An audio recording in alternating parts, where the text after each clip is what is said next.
I don't know when exactly the booth first appeared in my town.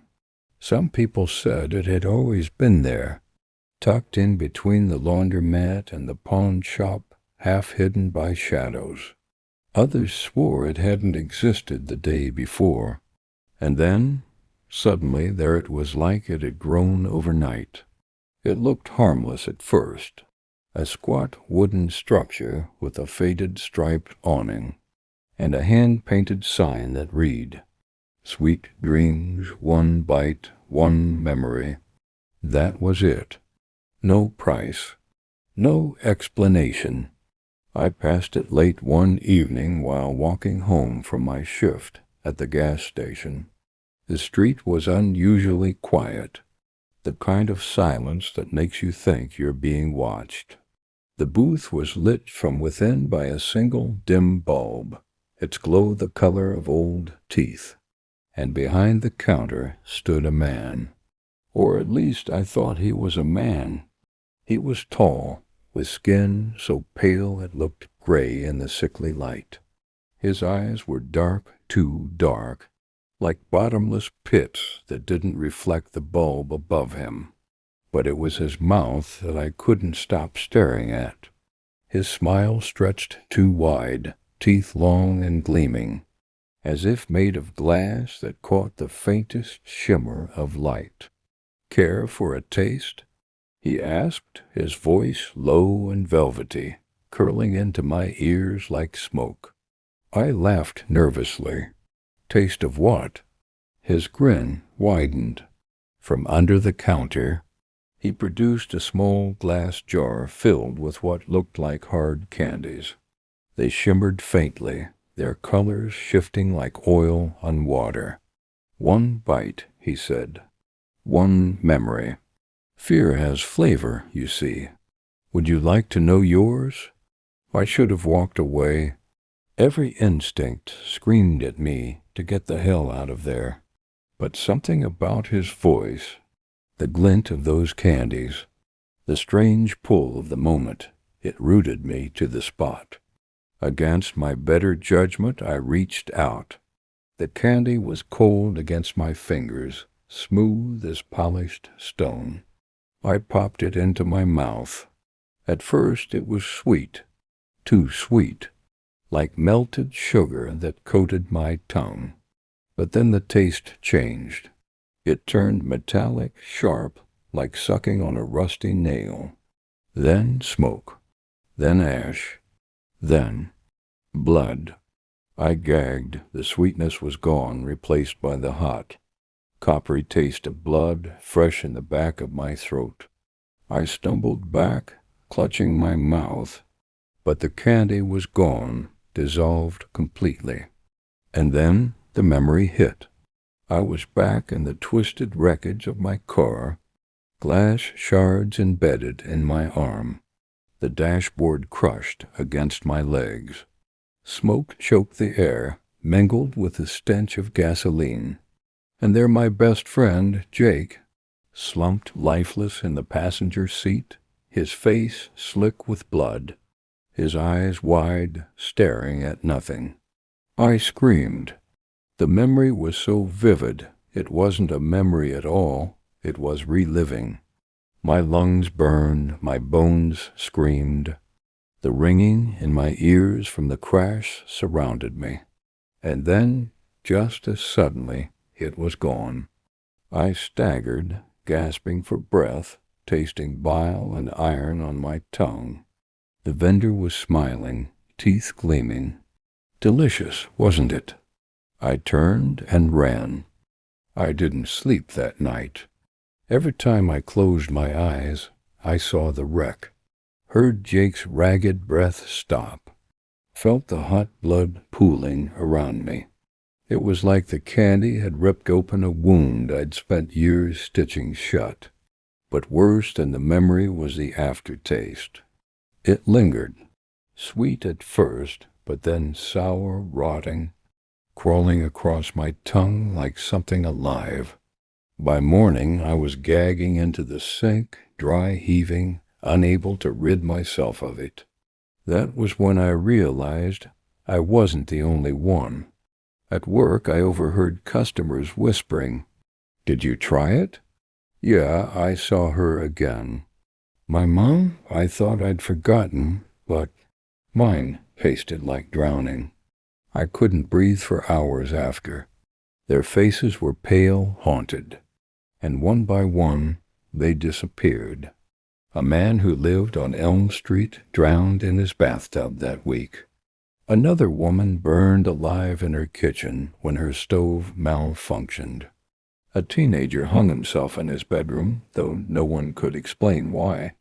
The deaths matched the fears they'd tasted, and the booth remained, always open, always waiting. I told myself I wouldn't go back. I told myself it was a fluke, some kind of hallucination or drug laced into the candy. But the more I tried to ignore it, the stronger the craving became. Because here's the thing no one warns you about. Fear is addictive. I wanted another taste. The second time I went with shaking hands and hollow eyes. The vendor greeted me like an old friend.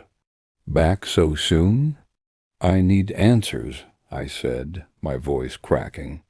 "What the hell are you selling?" He leaned forward, glass teeth glinting. "Fear, of course. Bottled, crystallized, sweetened, just for you. Every soul has its flavor. Yours is exquisite." I shivered.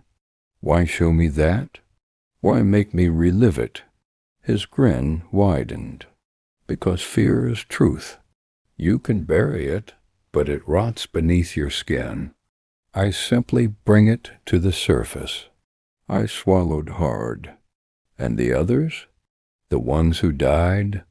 His eyes gleamed. Fear doesn't just taste. It consumes. Once you've bitten, it knows you. It follows. I should have left then, but I didn't. I reached for another candy. This one was darker, almost black.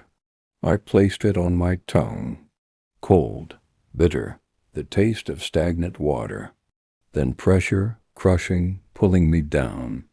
I was drowning.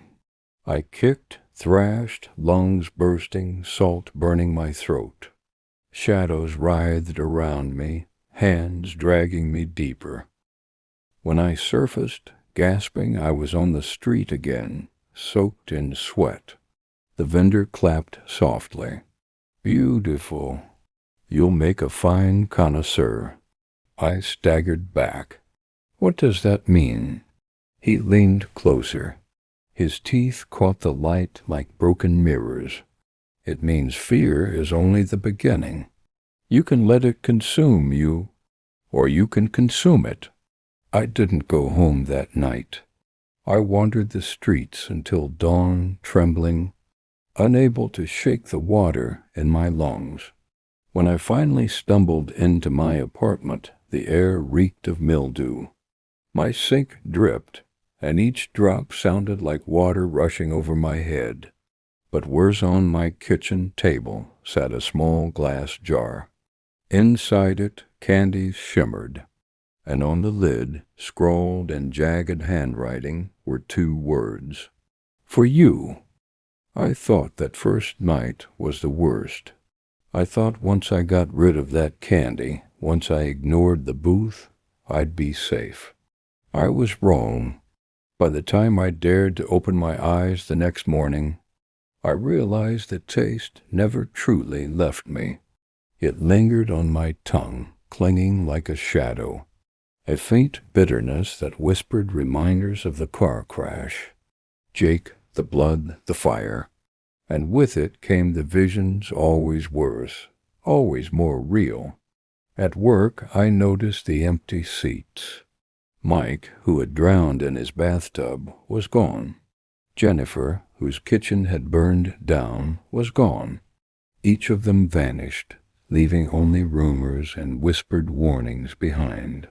People avoided each other's eyes, and no one spoke of the booth openly. Fear had already begun to poison the town's heart. And then, late one night, I saw the booth again. It had moved. I didn't recognize the street at first.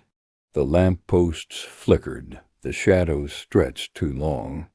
The air was thicker, heavier, and there it was perched on the corner, glowing dimly like it was alive. The vendor was there, waiting as if he had never gone. Back so soon? His voice was calm, soft, but underneath it, a current of something. Hungry. I need answers, I said, my voice trembling. What is this? Who are you? Who I am doesn't matter, he said. What matters is the taste. The fear, it's yours now. Do you feel it? I swallowed hard, yes. I could feel it, rising in my chest, crawling beneath my skin. That same metallic, smoky taste from the first candy. Only now it wasn't just a memory. It was alive. It moved. It whispered.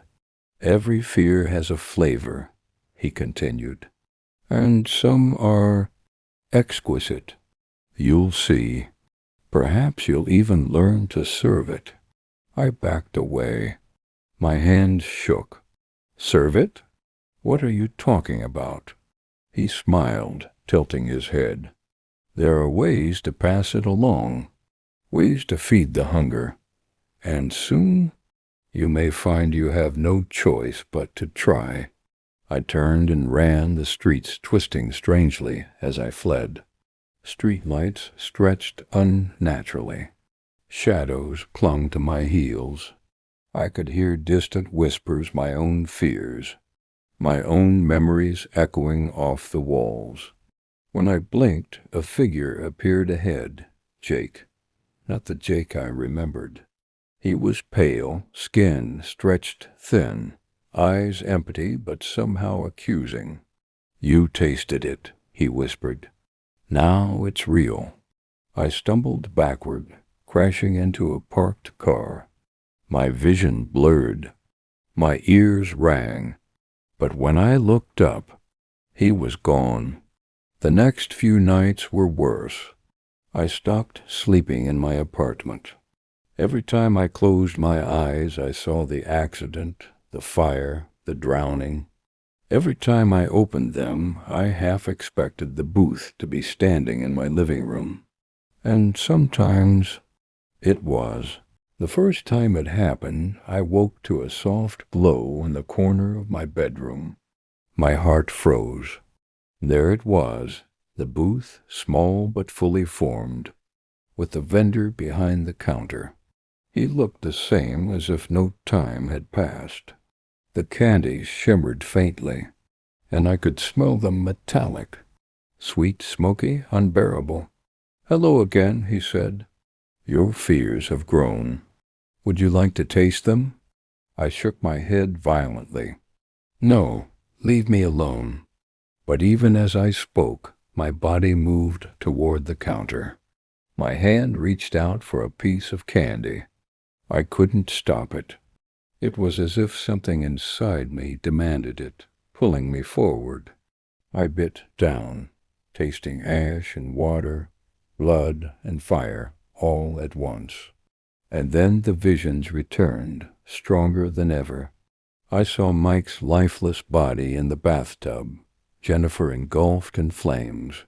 A child I didn't know screaming in a dark alley as water filled her lungs. And in each scene I was there. I was part of it. I was tasting the fear not as a memory this time, but as reality. The vendor clapped softly. Beautiful. You're learning. By the end of that week I realized I was addicted. Not to the candy itself, but to the fear. The taste, the visions, the power, they consumed me. Every time I tried to avoid the booth, it found me. Every time I tried to ignore it, it grew stronger. I tried to tell someone, anyone, my friends, my co-workers. But who would believe a story like this? Who would believe that a candy booth could create death, fear, and hallucinations? The town whispered yes, but only in hushed tones. Some swore they saw the vendor walking the streets at night, carrying his jars door to door. Others claimed the booth moved on its own, appearing wherever fear was strongest. I tried leaving, packed my car, drove for miles, but fear has a way of following. I stopped at a rest stop, and there it was waiting. On the corner, glowing faintly, the vendor's black eyes locked onto mine, and I knew I couldn't escape. The final straw came one night when I saw him again, Jake, or the thing that had once been my friend, standing in my living room, pale and hollow-eyed, whispering my name. "You can pass it on," he said. "It's the only way out." My stomach twisted. The candy's taste flooded back. The visions returned. The booth's glow lit the corners of my apartment, and deep down I realized I was changing. My teeth itched, my skin felt stretched. I could hear whispers beneath my skin urging me to act, and I understood the truth. The vendor wasn't the danger. I was becoming the danger. The hunger was mine now. I don't know how long I can resist. Every night the booth appears closer. Every night the visions grow stronger. I can feel my teeth sharpening, my eyes darkening, the fear inside me alive and screaming, demanding to be fed. And soon, very soon, I'll have to pass it on, or it will consume me entirely. I should have left town. I should have driven until the streets disappeared behind me, and I could never find them again. But fear has a way of tying you to a place, to a moment, to a memory. And mine had a voice, a flavor, a hunger that I couldn't resist. The booth appeared again, that night, exactly where I had left it. Only this time it was inside my apartment. The glow from its tiny bulbs filled every corner of the room, throwing long, twisted shadows that crawled across the walls. The vendor stood behind the counter, smiling as always. His teeth caught the light like jagged shards of glass. His eyes were deep pits, dark and endless, and I felt them pull at my soul. "You've tasted it," he said, "and now you understand. Fear is a gift. Fear is power. Fear is delicious." I shook my head. "I don't want it. I don't want this." "You do," he said, tilting his head. "It's already inside you. You've become the vessel, and vessels have responsibilities." I realized then what had been happening. The visions, the taste, the deaths, they weren't just happening to me. They were teaching me, training me, preparing me. "You can pass it on," Jake's hollow voice whispered from the corner. The friend who had once died in the crash now hovered like smoke, pale and accusing. "That's the only way out. Feed someone else, or be consumed." The booth's candies shimmered, tempting. I could feel my mouth watering despite myself. The memories, the visions, they weren't mine anymore. They were alive, gnawing at my chest, whispering instructions, begging to be released. I picked up a piece of candy, black, cold, and pulsing like it had a heartbeat. My hands shook, but I knew what I had to do. I had to give it away. Just one bite. One person, anyone. The moment I did, something changed. The hunger inside me eased. For a moment, relief washed over me like warm water. But it came at a cost. Every time I passed the fear, a piece of me left with it. My skin felt thinner, my teeth sharper, my eyes darker. I was becoming him, becoming the vendor. I looked up, and for the first time I understood. The booth, the candies, the deaths, they weren't the end. They were the beginning of a cycle, a predator and prey game played over and over, across towns, across lifetimes. And now I was part of it. I tried to run. I tried to hide. But the booth doesn't follow roads. It doesn't need streets. It finds you. It waits. It tempts. And the fear inside me grows, stronger, hungrier, whispering constantly. I feel it now, even as I write this. A pull deep in my chest, like a living thing. It wants to feed. It wants to escape. And soon, very soon, I will have no choice but to give it to someone else. So if you're reading this, listen carefully. If you ever see a small booth in a dark street, glowing faintly with a sign that says, "Sweet Dreams," do not approach. Do not taste. Do not take the candy. Because if I can't pass this hunger soon, I will find you, and I will make sure you taste your fear.